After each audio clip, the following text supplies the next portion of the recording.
বলিউড বাদশা শাহরুখ খানের পুত্র আরিয়ান খান পরিচালিত প্রথম সিরিজ ব্যাডস অফ বলিউড নিয়ে এখনও চলছে চর্চা। ওটিটি প্ল্যাটফর্ম নেটফ্লিক্সে মুক্তি পাওয়া এই সিরিজের মাধ্যমে আরিয়ান নিজের মেধার স্বাক্ষর রাখলেও শুটিং সেটে তার কড়া শাসন ও পারফেকশনিস্ট মনোভাব নিয়ে মুখ খুলেছেন অভিনেত্রী গৌতমী কাপুর।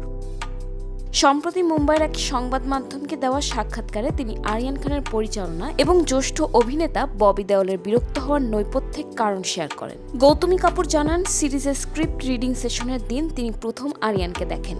সেখানে প্রায় 25 জন অভিজ্ঞ অভিনেতা উপস্থিত ছিলেন। এত সব সিনিয়র শিল্পীর মাঝে একজন তরুণ পরিচালক কিভাবে কাজ সামলাবেন তা নিয়ে অনেকের কৌতূহল ছিল, কিন্তু আরিয়ান কথা বলা শুরু করতেই সবাই অবাক হয়ে যান। প্রতিটি চরিত্র নিয়ে আরিয়ানের স্বচ্ছ ধারণা দেখে মুগ্ধ হন গৌতমী।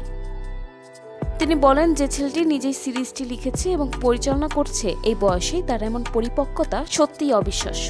আরিয়ান কাজে এতটাই খুঁতখুঁতে যে মন মতো শট না হওয়া পর্যন্ত তিনি ছাড় দিতেন না। অভিনেত্রী জানান, এক একটি শটের জন্য 10 থেকে 15 বার পর্যন্ত রিটেক নিতে হতো। এই তালিকায় ছিলেন অভিজ্ঞ অভিনেতা ববি দেওল। ববি দেওল সেটে অত্যন্ত বিনয়ী ও শান্ত থাকলেও আরিয়ানের এই পারফেকশনের নেশায় তিনি মাঝে মাঝে ধৈর্য হারিয়ে ফেলতেন। গৌতমী বলেন, 10-15 বার রিটেক দিলে যে কারোরই ধৈর্যের বাঁধ ভাঙতে পারে। ববি দেওলও মাঝে মাঝে বিরক্ত হতেন, তবে আরিয়ান নিজের সিদ্ধান্তে অনড় থাকতেন।